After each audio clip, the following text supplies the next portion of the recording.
Hello, beautiful humans. Welcome. Hey, Em. Oh, you're the best. You're here always. I just adore ya.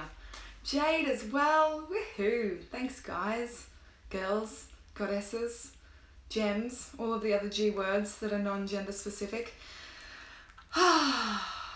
Here, coming at you for another weekly Oracle guidance. I'm so excited to drop in with you today. Last week was quite the, what's the word we should use, folks? I don't know how it was for you, but I felt all the feels. So I've come out the other side feeling really clear, really on purpose, on mission, aligned and magnetic. But that was only because I had the tools in my back pocket to move through those feels. And I'm just curious, for those of you watching, how are you feeling for this new week, this new energy? The full moon has subsided in Scorpio and has left us with a new energy. So how's that feeling for you? This week, I'm using Old Trusty Starseed Oracle by Rebecca Campbell and Danielle Noel. It just keeps calling out. I know that we've played with a few other decks, but this one just feels really cosmically delicious right now. So welcome Megan, Steph. So, yep, Celeste feeling more emotional. Masha, welcome. So as per usual, for us to really dive in and get the most out of this Oracle guidance reading, because you're co-creating this with me, is to tune in with as much presence as you can offer right now to pierce through any mental barrier to receiving the information that you really need. Now, when I say that, I don't mean it in the way that you're stuck and you need something outside of you to make a shift for you. Steph's feeling sassy, yeah. I just mean that this is like a little sprinkling on the cake of you to move forward feeling fully liberated, fully empowered, fully like this is like the thing I'm getting today. It's just like really clear vision and just dropping out of the head now, leaving all of last week behind where it is in last week and becoming fully here now. You might like to do that with a few little movements, maybe just bringing awareness to your breath, breathing into your feet. I find really helpful to ground any of that mental energy. And then offering your presence, directing your instruction energetically and in your vision, your visual field, to these beautiful cards. As if you're offering all of your prayers, your wishes, your clarity, your guides, your spirited support system to speak to you now through these bad boys, through this oracle. And so for this week, the question that just wants to come through right now is, what will allow me to access clarity? I know a few of you said that you're already feeling upgraded, expanded, but for those of us that might still be stuck in overwhelm or a little bit sticky and stagnant in places, this is also for you.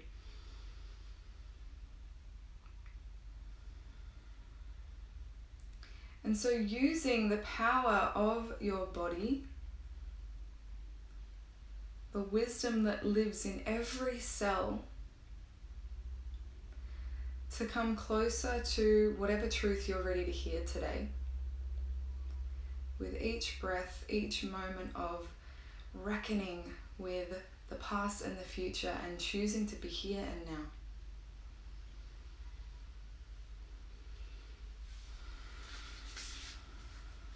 And again, just simply asking the deck, asking the guides, asking any message that wants to drop through the ethers to us through these magic hands, how we can best access our clarity this week.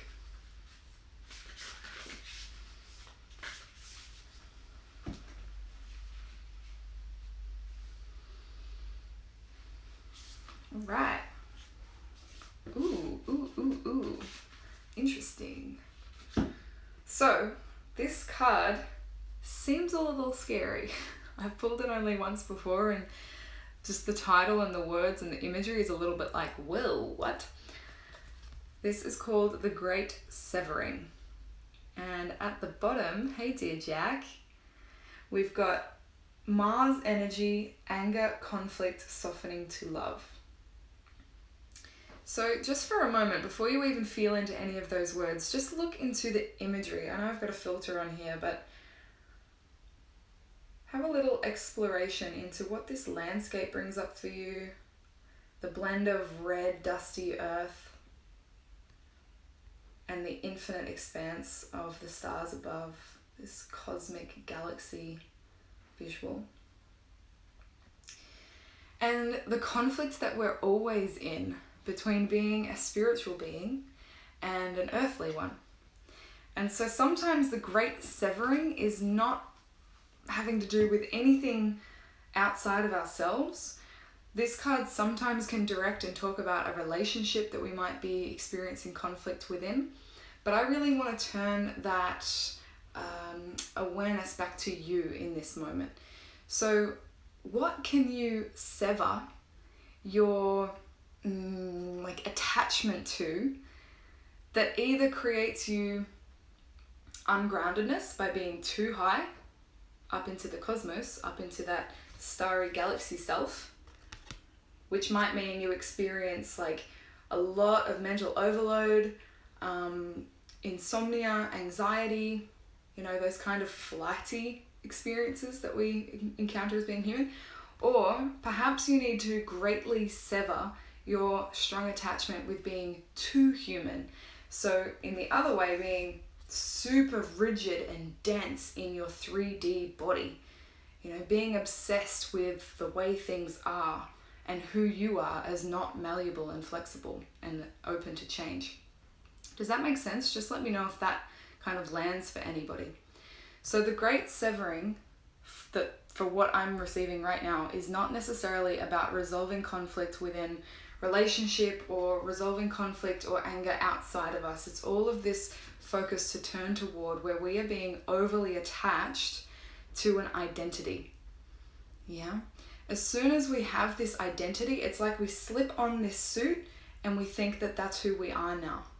And we forget that we're actually all of it. We're every grain of dust and every single star. We're all of it. If we become too obsessed with being the, yoga doing, meditating, vegan, Lululemon wearing, whatever the fuck qualities that keep you hanging out up here, whether you're an intuitive or a channel or you're an artist or, a hippy dippy wanderer, like whatever you associate as being, and you're so identified with that you can't see any other option, or it gives you some kind of spiritual superiority. And I know that I'm probably speaking to a couple of you right now because this used to be me. Or you're the opposite and you're way more obsessed with being so married to your story that divorcing it would mean identity death. And that's too terrifying, so you stay stuck and rigid and in control. I'd love to hear from any of you that are willing to share. What realm do you identify with being more attached to? You can label it however you want. You can create an identity name for yourself. And so what this card is asking you to do this week is to sever your attachment, the great severing.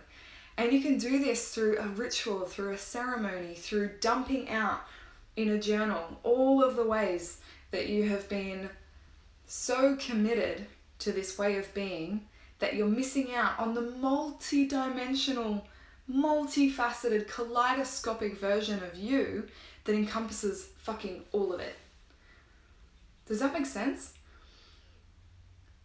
We're really, really, really okay and safe in finding somewhere to belong, whether that is a friend group, a workplace, a job title, a relationship, a community, a structure of belief systems that make us feel like we belong enough, so that then we settle for it.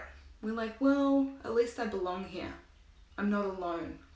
Because for many of you that are here in the Spirited Seeker Collective anyway, identify with this feeling of longing for home, of never belonging. And I get it. I'm like that too.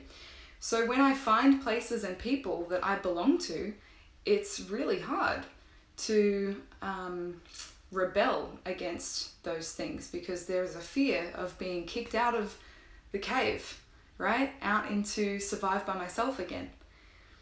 So when we become overly identified with whatever it is that you're feeling super attached to, it closes us off for accessing the truth of who we really are. So in terms of bringing it back to that question that I asked before, accessing our deeper clarity, our crystal clear vision of what we are here to do next, this week, moment to moment, we're unable to access that until we go through a great severing of what we're heavily identified with. This is some big shit, I'm not gonna lie. I really encourage you to jot down a note now, if you have a journal next to you, and simply title it, what am I married to? What makes me me? What am I identified with or as? What am I attached to?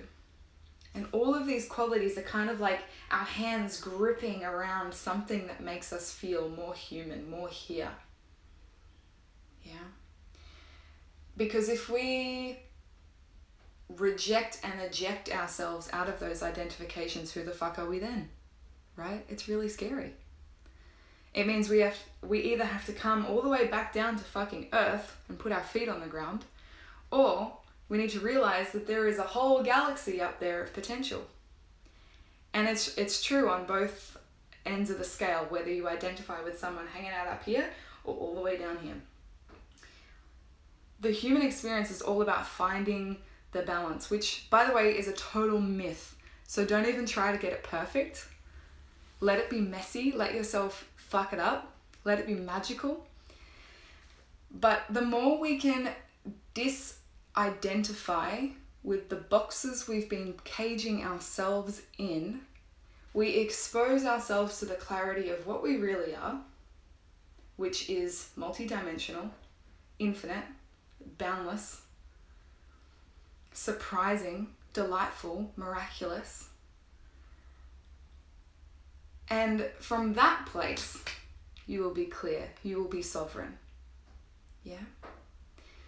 So I'd love to hear from you now, because I haven't asked many questions through this, and I'd love to feel out how this is landing for you. But what are some of the identifications or the attachments that have come to mind through me speaking and sharing this with you now that hold a lot of weight? What's come up for you? As soon as I asked those things, what came up for you of like, oh shit, yep, that story, that person, that collective community agreement of believing in something? And I'll share a little bit of how this played out in my own life of keeping me from my own sovereignty. So for about 6 years, I was mostly plant-based. Again, this has nothing to do with the details. This has nothing to do with vegan, non-vegan, whatever the fuck. I'm just telling you of how our relationship to identifications and attachments can keep us from even more truth. So I was plant-based for about 6 years, introduced to it from the partner that I was with at the time, who was an environmental scientist. It made sense to me. And for the last 2 years of that relationship, I would dream of steak, like froth at the mouth, wake up with saliva on my pillow, dreaming of steak. And all of these stories of shame, of guilt, of how can you want that knowing what you know, self-flagellation, kept me from my sovereignty for 2 years. I craved. it wasn't until like maybe a year into that where that partner left for the weekend and I went out with a friend and tried a piece of meat for the first time in over 5 years or 6 years. And I loved it. It was like all of my cells came back alive and I remembered who I was. And then he came back from that trip. I never told him. He went away again. I went and bought steak and I cooked it for myself and I romanced myself and I lit candles and I had a ceremony for putting meat into my body. And once again, I kept it secret. I kept it hidden. And so all of this time that I was identifying being plant-based, belonging to a community, belonging to an ideology, kept me, in some sense, belonging to something, in some sense, spiritually superior.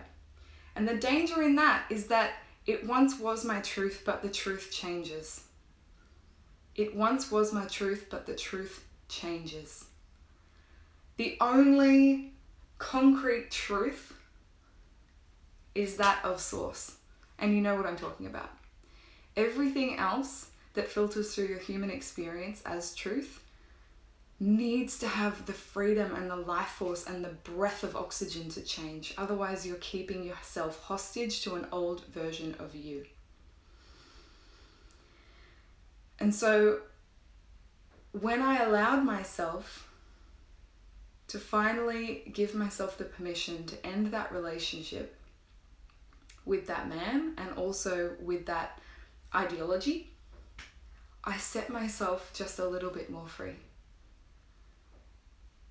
And it means that I am closer to truth, that I can see clearly, that I know what I'm about just a little bit more. It's like a striptease with your soul, yeah? It's like, oh, does this thing fit anymore? Like, this is last season's hat. Throw that shit out. Oh, this coat is, made of this material and I don't like it anymore. It's too heavy. It's too hot. Fuck it off. You're allowed, right? It's only you that cares so much. And if you're afraid of the backlash of whatever great severing you will go through, let those people, those stories, those relationships, those communities, those situations subside. Let them go. It's really scary, I'm not gonna lie, and I can't cover to you in this short video what might happen as a byproduct of you severing yourself from these stories that hold you back from accessing your clarity. But let me tell you one thing, you will feel much more like you if you do that, if you're up to the task. Does that make sense for everybody? I would love to hear. Just give me like an emoji of like, yes, no, you're crazy, I don't get it. Like maybe an emoji of a face that you're feeling. JC, thank you for sharing this. It's all a process. It's all going to be a process. And there's no timeline on this that's external of your own choice, right? Like you have the autonomy to choose, and it's nobody's choice aside from yours. Thanks, Jackie and Em. You're the best. Noelle, you're like, ooh, don't know about this. You've probably done enough great severing for all of us for the week. For those of you that don't know, Noelle has go onto her Instagram account and see her ceremony that she hosted for herself last week of burning an archetype. It is on fire. All right, thank you everybody for joining in. Again, the great severing. What are you married to, attached to, identified with that is holding you back from the truest truth of you right now? Yeah. Let her out to play. I'd love to hear more from you, and this will be up on YouTube soon, so you can go and leave a comment there about how the week unfolds and unfurls. And I love you so much. Thank you for joining me a little earlier today too, and I'll see you this time next week.